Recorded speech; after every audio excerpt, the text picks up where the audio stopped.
l'alimentation a à ce point des conséquences sur le fonctionnement du cerveau. J'aurais jamais imaginé ça en étant interne. En fait, j'ai commencé à pratiquer la psychiatrie en 2006. Et à l'époque, ce que je dis aujourd'hui aurait apparu comme complètement farfelu.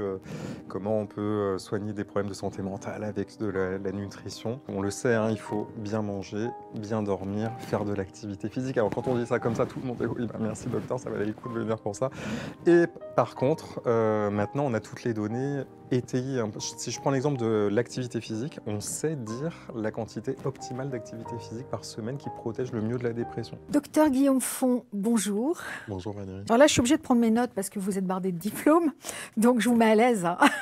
Donc vous êtes psychiatre, praticien hospitalier aux hôpitaux universitaires de Marseille, chercheur à la faculté de médecine d'Aix-Marseille, docteur en biologie cellulaire et moléculaire, chercheur en psychonutrition. Vous êtes auteur de, et je le montre, Bien nourrir son cerveau chez Odile Jacob et bien manger pour ne plus déprimer.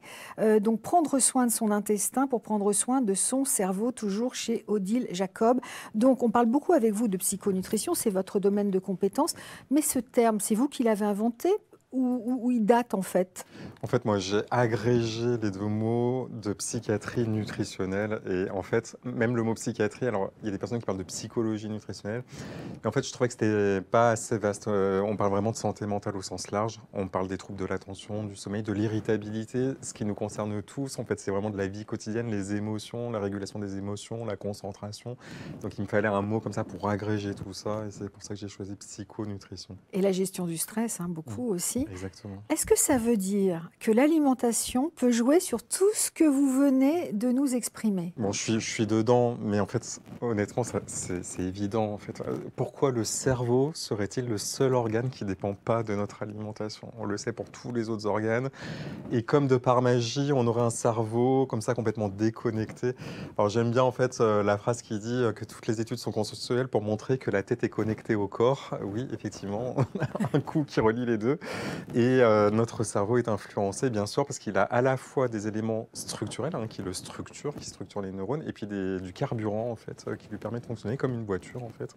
Et donc, si on encrasse tout ça avec du mauvais carburant ou avec un manque de nutriments structurels pour le cerveau, ben, en fait, il va se rabougrir, se dénutrir, s'affaiblir, devenir plus vulnérable au stress, à l'anxiété, à la dépression, et après au déclin cognitif. Mais alors, vous dites rabougrir, là, ça commence à nous inquiéter quand même. C'est-à-dire que l'alimentation a à ce point des conséquences sur le fonctionnement du cerveau. J'aurais jamais imaginé ça en étant interne. En fait, j'ai commencé à pratiquer la psychiatrie en 2006.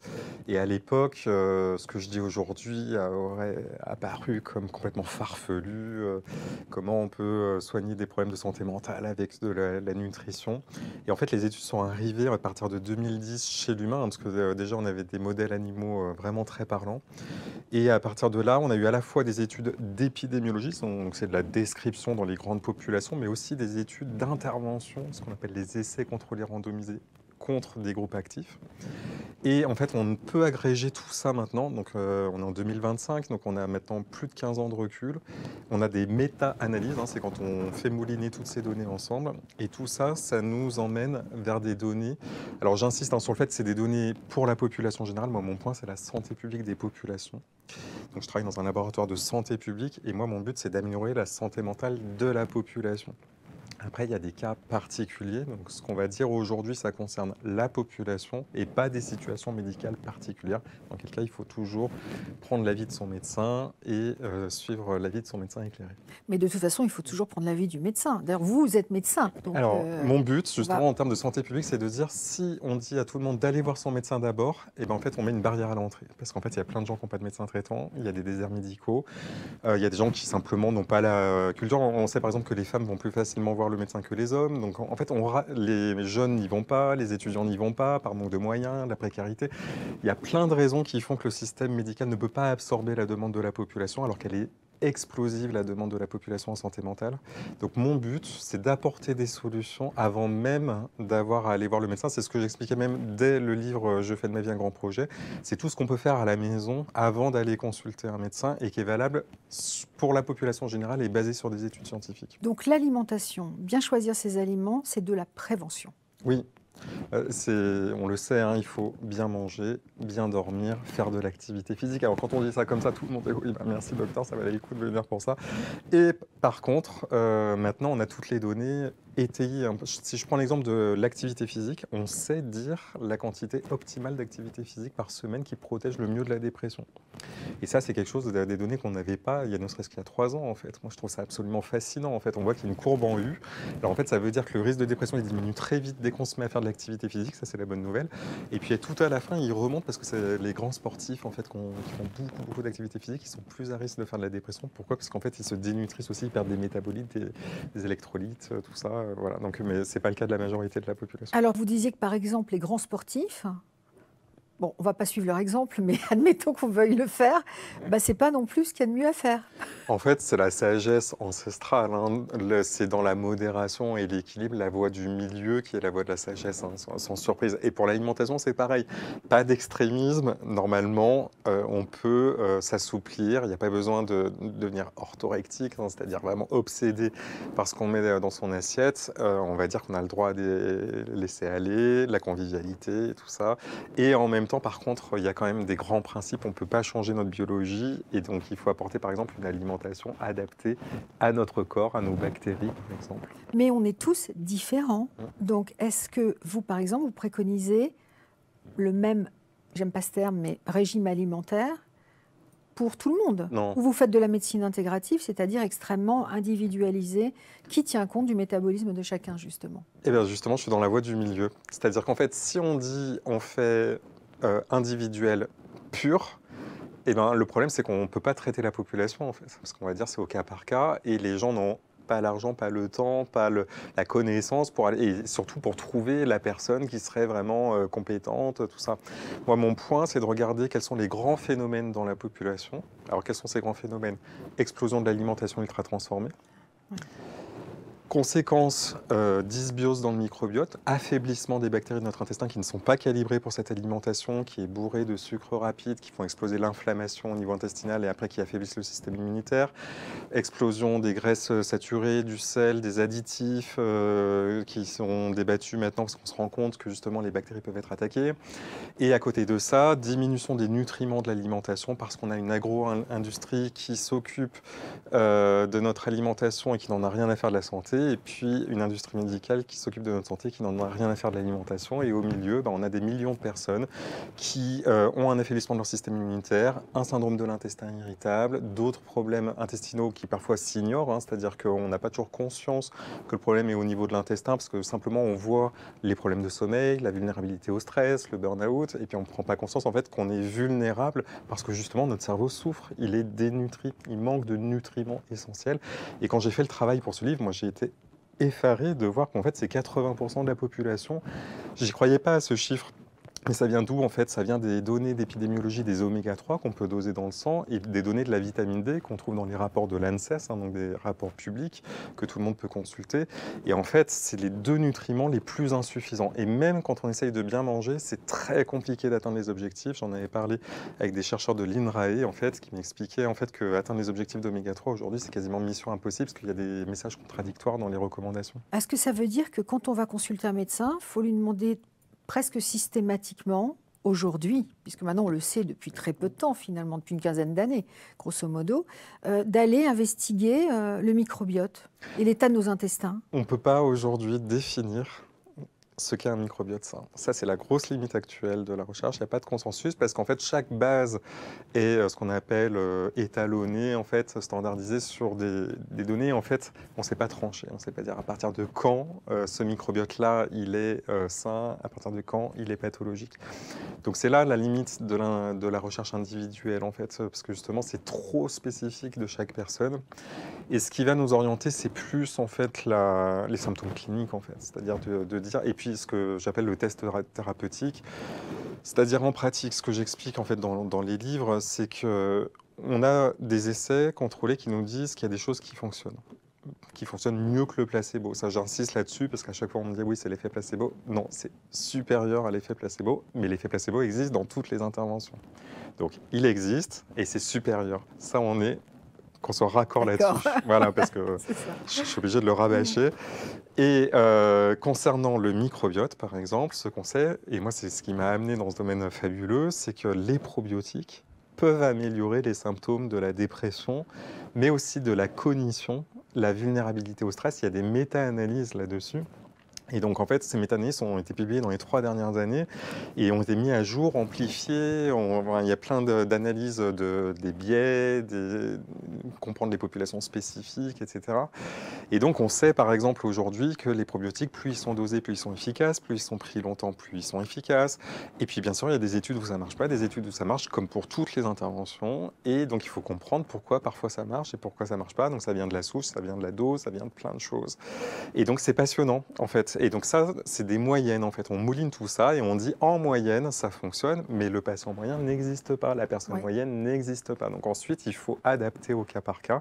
Et là, il faut s'orienter, tester. Et moi, mon point, c'est de dire qu'on a des interventions qui n'ont aucun effet indésirable, quasiment, qui sont safe. Alors qu'à côté de ça, on propose des choses avant qui sont plus dangereuses. Donc, est-ce qu'on ne pourrait pas juste remettre les choses dans l'ordre et commencer par ce qui a le moins d'inconvénients, le moins d'effets indésirables et qui a aussi le plus de chances de toucher la vraie cible?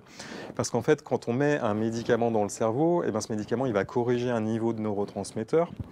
Et donc, c'est très utile, ça sauve des vies, ça, on est tous OK là-dessus. Mais par contre, ça ne répond pas à la question d'où vient la baisse du neurotransmetteur. Et souvent, ça vient, par exemple, de l'alimentation.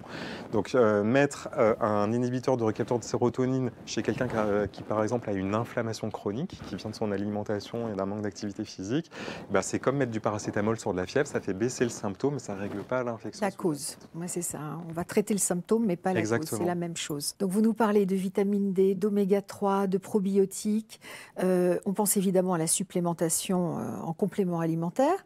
Sauf qu'il y a assez peu de personnes vraiment formées pour indiquer au patient ou à la patiente « prenez tel ou tel complément alimentaire ». À qui on s'adresse? Comment on fait pour choisir, Guillaume? Il y a des personnes qui décident de dire, c'est un peu un parapluie, pas de prise de complément alimentaire sans avis du médecin. Je reviens à mon point, si on met cette barrière-là, eh ben, il y a plein de personnes qui ne prendront jamais de complément alimentaire alors qu'elles pourraient vraiment en bénéficier, et notamment les oméga 3 et la vitamine D, dont on sait que la majorité de la population en manque. Donc ça, c'est mon point, c'est de dire à un moment donné, si on veut faire une vraie action efficace de santé publique, de prévention, il faut ouvrir un peu les vannes quand c'est sûr, quand on a des données de sécurité. Et ces données, elles sont publiques, elles sont sur le site de l'ANSES et de l'EFSA, donc l'autorité française de sécurité alimentaire et l'autorité européenne de sécurité alimentaire. Et il y a ce qu'on appelle les références nutritionnelles pour la population. C'est la dose qui permet de couvrir les besoins de 97,5% de la population. Parce qu'en fait, on a une courbe en cloche, donc on ne peut pas couvrir 100% de la population. Mais on peut couvrir les besoins de 87%, et les 2% qui restent, 2,5%, c'est des personnes qui ont des problèmes d'absorption, des maladies intestinales par exemple, ou autre chose, ou une obésité morbide. Enfin voilà, il y a plein de situations où il y a besoin de des doses plus importantes. Et donc pour 97% des gens, on peut connaître la dose. Donc par exemple, pour les oméga 3, il n'y a pas de référence nutritionnelle pour la population, mais il y a des apports recommandés. C'est 250 mg de DHA et 250 mg de PA par jour. Ça, c'est l'ANSES qui le dit. C'est public, c'est vérifiable, c'est simple. Donc, il suffit de vérifier est-ce que j'ai mes 250 mg d'oméga 3. On va à la pharmacie, avec le texte, hein, parce qu'on ne va pas le retenir par cœur, et on dit, voilà, je voudrais ça. Alors, après, il y a la question de l'alimentation, c'est-à-dire est-ce qu'on pense qu'on manque d'oméga 3 dans son alimentation ou pas? Et pour la majorité des gens, la réponse est oui, parce qu'en fait, les oméga 3, on les trouve dans les poissons gras. Ouais. Mais la plupart des gens, quand ils mangent du poisson gras, c'est du saumon et du thon qui...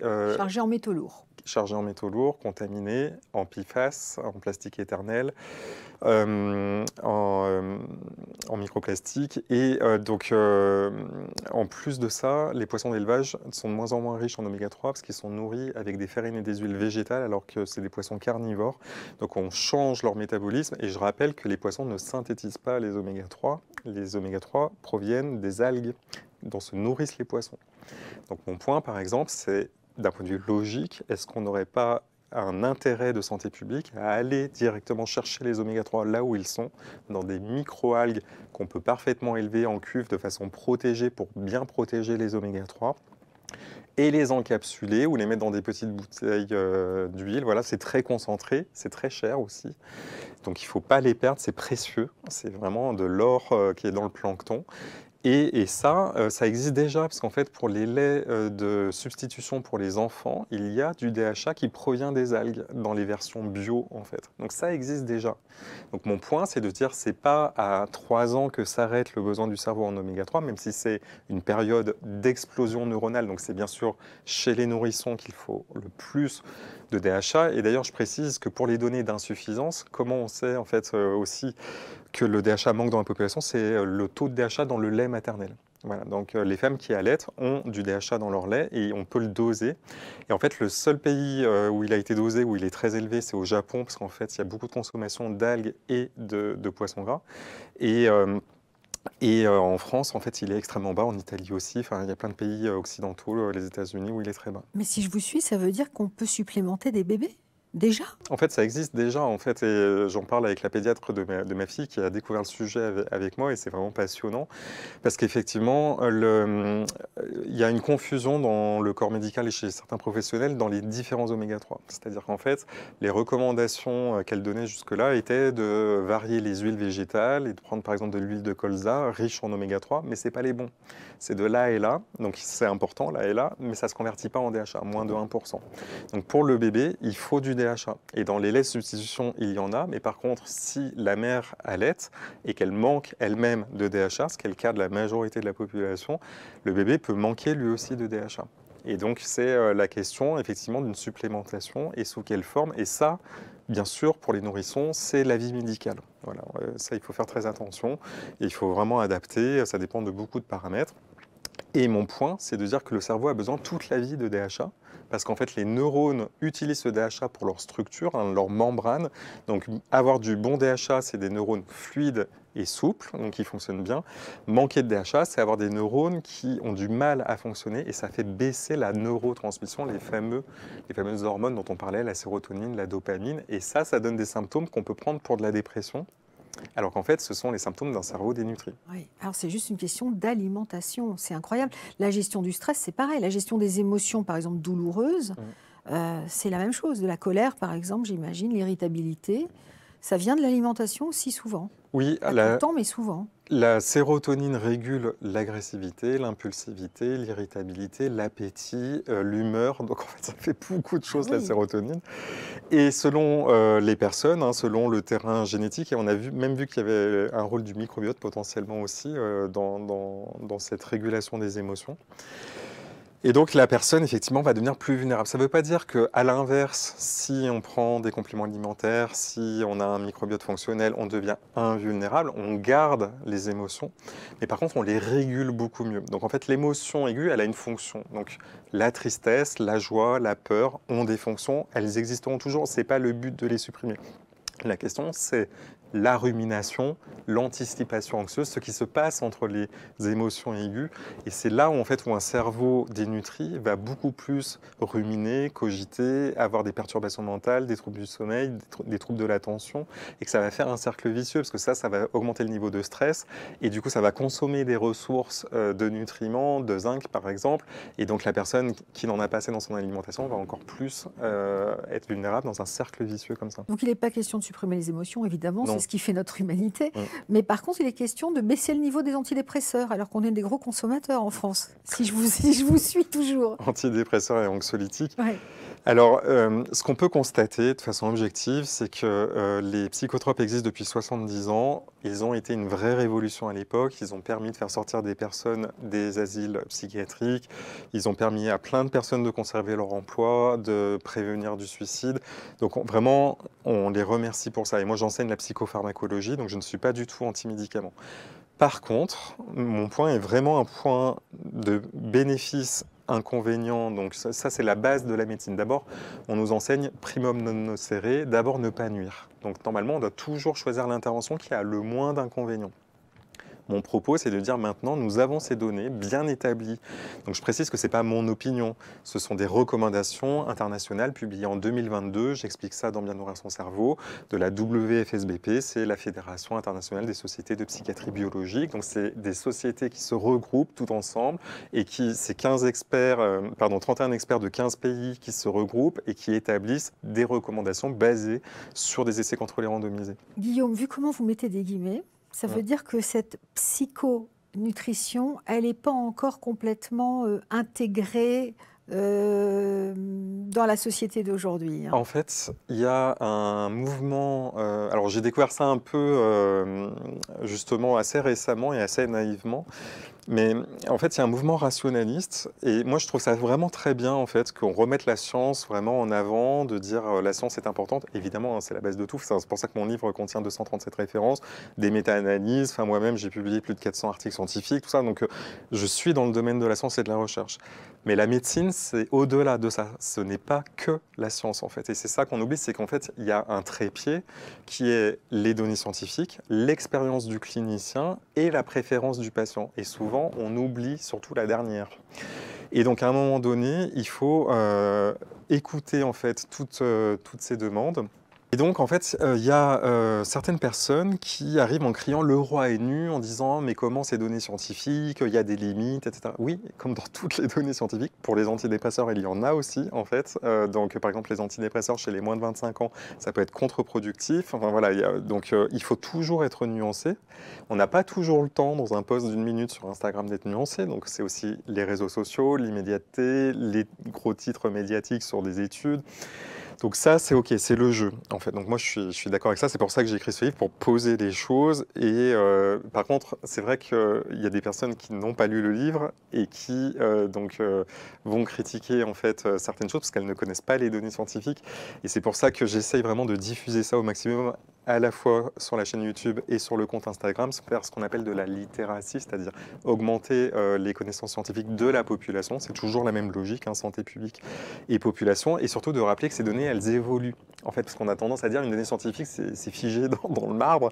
Non, c'est l'inverse. En même temps que la recherche, de toute façon. Exactement, c'est ça. Et là, il y a tout à faire sur l'étude du cerveau. Parce qu'on connaît très peu de pourcentage du mode de fonctionnement de notre cerveau. C'est ça. Et moi, il y a des personnes parfois qui me disent « Ah oui, vous dites plus la même chose qu'en 2017 ». Bah oui, depuis, il y a eu quasiment 10 ans de recherche. Et donc, oui, je donnais en fait les informations au fur et à mesure des données scientifiques qui s'affinent en fait. Elles se contredisent pas parce les données, elles existent, donc elles ont été publiées.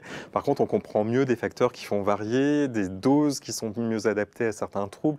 Tous les troubles de santé mentale n'ont pas tous été étudiés de la même façon, au même niveau. Donc en fait, on a des données, par exemple, sur la dépression qui sont très solides, des données qui sont plus émergentes sur l'anxiété, par exemple, l'anxiété qui répond plus au placebo, donc c'est plus compliqué, c'est pour ça, d'avoir des données sur l'anxiété, alors que c'est une demande quand même très importante. Et la bipolarité, par exemple, et les TDAH, donc troubles de l'attention et de l'hyperactivité. Je pense notamment aux parents, parce qu'il y a de plus en plus de jeunes qui sont plus ou moins diagnostiqués. Alors j'ai énormément de demandes autour de la psychonutrition de l'enfant et de l'adolescent. Alors je commence par le plus facile, entre guillemets, c'est la bipolarité. Donc là, à l'occasion de la sortie du livre de Nicolas Demorand, et vraiment je le salue pour son courage et l'impact qu'a eu son livre, parce que tout le monde m'en parle et à juste titre, hein, ça a été vraiment une révolution, je pense, dans la déstigmatisation de la santé mentale. Et donc en fait, en 2023, il y a eu une synthèse des données de la psychonutrition du trouble bipolaire. Donc attention, je précise, il n'y a aucun nutriment qui remplace un régulateur d'humeur. Donc c'est le traitement de référence du trouble bipolaire. Donc je dis à personne d'arrêter ses médicaments. Et s'il y a un projet de modifier le traitement, toujours avec le psychiatre. Et voilà. Après, qu'est-ce qu'on sait actuellement? Alors les données sont moins, j'en parle dans le livre en fait, elles sont moins abouties que pour la dépression, qui est le plus étudié des troubles mentaux. Et on sait dans les données émergentes que les oméga-3 sont très intéressants, que la N-acétylcystéine est un acide aminé très intéressant, c'est un antioxydant. Qu'on trouve où? Alors qu'on trouve actuellement sous forme de complément alimentaire, c'est un acide aminé purifié en fait, qu'on ne trouve pas directement dans l'alimentation. et qui est intéressant dans la schizophrénie aussi. Souvent, on trouve des passerelles entre les deux pathologies parce qu'il y a des mécanismes communs. La coenzyme Q10 a montré, donc c'est aussi alors c'est un dérivé de vitamines, c'est un peu complexe, il faut 8 vitamines différentes pour arriver à la coenzyme Q10 dans les mitochondries, ces petites usines énergétiques de nos cellules. Et donc en fait, on est en train de se poser la question, est-ce qu'une partie des troubles bipolaires ne serait pas une pathologie des mitochondries et le rôle du sucre dans tout ça? Parce que l'idée, c'est que si on apporte du sucre en excès dans les fameux produits ultra transformés de façon répétée, on crée de la résistance à l'insuline, c'est une hormone qui fait rentrer le sucre dans les cellules, et que paradoxalement, plus on amène du sucre, plus le corps se défend contre le sucre, sans compter le microbiote que ça affaiblit avec l'inflammation, et que tous ces mécanismes-là, finalement, affaibliraient le métabolisme énergétique du cerveau, et qu'une partie des pathologies mentales, notamment le trouble bipolaire, pourrait être le signe d'un dysfonctionnement métabolique du cerveau. Pour les enfants et les adolescents, alors ce que je réponds à beaucoup de personnes, et je m'en excuse parce que j'ai énormément de demandes, moi je dis dès que j'ai mis sur les rails les solutions pour les adultes, je me repenche sur l'enfant et l'adolescent parce que je l'ai abordé dans Bien manger pour ne plus déprimer, j'y consacre une partie du livre. Et depuis, il y a eu des nouvelles publications. Et pour bien nourrir son cerveau, je me suis concentré sur les adultes, les personnes âgées et les femmes, 3 populations qui déjà nécessitaient vraiment de mettre une loupe, un focus vraiment spécifique. Et je me suis dit, si j'attends la psychonutrition de l'enfant et de l'adolescent, je vais mettre 5 ans à publier ces données. Et pour moi, il y avait une urgence quand même. Parce que je me suis dit, ces données, il faut que tout le monde les connaisse en fait. Ça a été publié en 2022, on est en 2025. Dans le temps de la recherche, c'est rien du tout 3 ans, mais dans la vie des gens, ça peut vraiment aider. Enfin, j'ai des retours incroyables en fait sur l'impact que ça a dans la vie des gens. Et je le sais théoriquement, en fait, de façon abstraite, mais de l'avoir, de le lire en fait dans les retours des témoignages, à chaque fois, c'est vraiment mon carburant pour avancer. Et pour la psychonutrition de l'enfant et de l'adolescent, en fait, on a moins de données parce que c'est plus difficile de faire de la recherche chez les enfants et les adolescents. C'est pour des raisons éthiques, pour des raisons de financement. La pédopsychiatrie, c'est le parent pauvre de la psychiatrie qui est le parent pauvre de la médecine. Du système de santé, oui. Et alors qu'en fait, c'est la base de tout. L'enfant, enfin, on sait que c'est là où tout se joue et qu'il ne faut pas rater en fait certaines choses. Moi, je le vois dans la vie quotidienne, lutter contre les produits ultra transformés, le sucre caché chez l'enfant, c'est un combat de tous les jours dans lequel on se sent très seul. Donc vraiment, je suis solidaire des parents qui essayent de protéger leurs enfants contre vents et marées parce qu'en fait, il y a des invasions de tous les côtés, des sollicitations, des publicités. Enfin, vraiment, je suis atterré quand je marche dans la rue et que je vois certaines publicités, j'en appelle aux décisions politiques. Vous êtes papa, hein, de toute façon, donc forcément, vous savez ce qu'il en est. C'est ça. Tenir son nom avec son enfant qui réclame des choses. Moi, ce que je me dis, c'est où est-ce qu'on trouve de la bonne alimentation, surtout? C'est ça la question. Parce qu'on n'a pas tous les moyens d'aller dans les supermarchés bio, par exemple, où c'est quand même meilleur peut-être que la grande distrib. Donc, comment on s'alimente bien? En fait, je dirais que la base, ce serait vraiment les circuits, c'est trouver le petit producteur. Alors, en fait, il y a les AMAP qui sont organisés, qui permettent de rémunérer directement le producteur sans passer par les intermédiaires. Sur les grosses villes, il y a des listes d'attente. Hein. Oui. Et alors, ce qui est à la fois une bonne et une mauvaise nouvelle, enfin, c'est une bonne nouvelle parce que ça veut dire quand même que du coup, ils sont très sollicités et que ça marche et que les personnes ont pris conscience. Et c'est une mauvaise nouvelle pour les personnes qui sont sur liste d'attente. Après, donc, il y a les produits locaux de saison et donc d'éviter les intermédiaires. Donc, moi, par exemple, à l'APHM à Marseille, il y a un producteur local qui vient vendre au sein de l'hôpital tous les jeudis ses fruits et légumes pour les soignants qui n'ont pas le temps d'aller faire leurs courses en dehors des horaires de l'hôpital. Donc, c'est une initiative de l'hôpital qui a un succès fou. La liste d'attente est incroyable aussi. Et après, donc, j'invite, oui, au maximum à essayer d'éviter tout ce qui est importé de pays étrangers pour diverses raisons, en fait, à la fois pour une histoire de bilan carbone, de sécurité alimentaire, enfin de conditions d'élevage, tout ça. Et puis là, il y a quand même des bonnes nouvelles dans tout ça, c'est que les surgelés conservent très bien les vitamines et les antioxydants. Donc en fait, ça permet de manger par exemple des fruits rouges plus longtemps que sur la période du printemps. Voilà, il y a des choses comme ça. Par contre, les oméga 3, on en trouve dans les conserves, mais pas dans les surgelés. Ça, c'est important parce qu'il y a des personnes qui disent je mange du poisson, mais en fait, si c'est surgelé, il n'y a plus d'oméga 3 du tout. Donc c'est maquereaux, sardines, foie de morue, tout ça en conserve. Ça, on peut y aller. ou l'huile d'algue.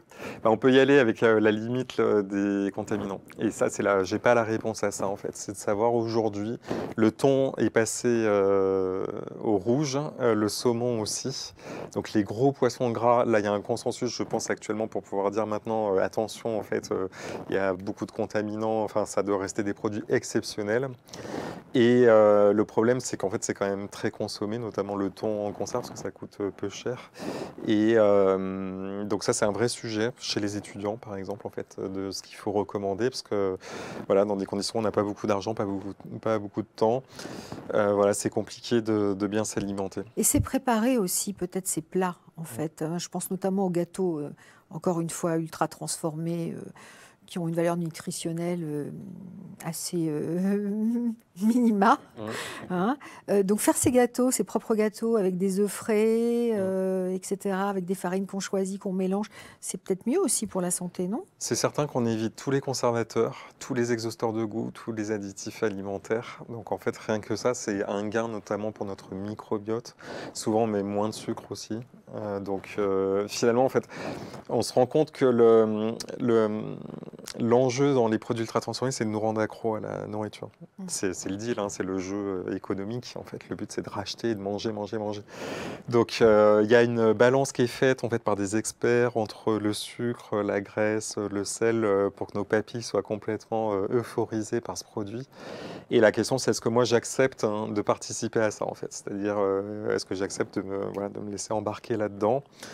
Donc ça demande à un moment donné le courage aussi de sortir de ça et d'essayer de remanger comme nos grands-parents, par exemple. C'est souvent ce que je donne comme exemple, parce que ça prend en compte si on n'a pas déménagé, si on grandit à l'endroit où ont vécu nos grands-parents, on est dans le même écosystème aussi. Et souvent, Ça favorise. il n'y avait pas en fait tous ces produits ultra transformés, cette agro-industrie qui a complètement changé la donne. Parce que là, en fait, on est en train de parler d'atrocité nutritionnelle en fait, quand on parle du régime occidental, c'est-à-dire que les États-Unis en fait sont le paradigme poussé à l'extrême. En fait, il faut savoir que dans les hôpitaux aux États-Unis, si vous demandez un verre d'eau, on vous répond on n'a pas d'eau, on a du soda.